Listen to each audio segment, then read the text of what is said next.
সব অ্যাবিউজের চোট দেখা যায় না, কিছু অ্যাবিউজ মানুষকে ভিতর থেকে ভেঙে দেয়।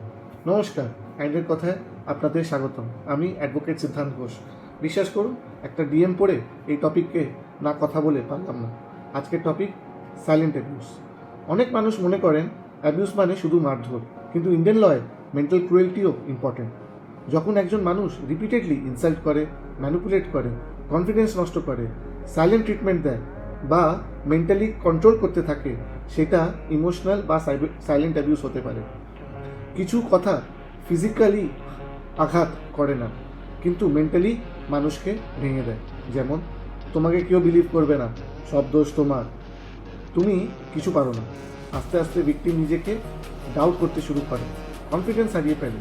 সুপ্রিম কোর্টে একটা landmark judgment, Samar Ghosh versus Jaya Ghosh, ওখানে বলেছে সাস্টেন ইমোশনাল নেগলেক্ট আর mentally unbearable behaviour mental cruelty হতে পারে।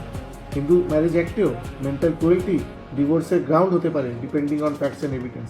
তাই মনে রাখবেন, ব্রুজ শরীরে হলে মানুষ দেখে, কিন্তু ইমোশনাল ড্যামেজ অনেক সময় চোখে দেখা যায় না।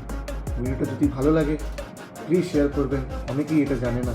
আর পেজটাকে ফলো করবেন। আজকে এইটুকু, কাল আবার দেখা হবে। নমস্কার।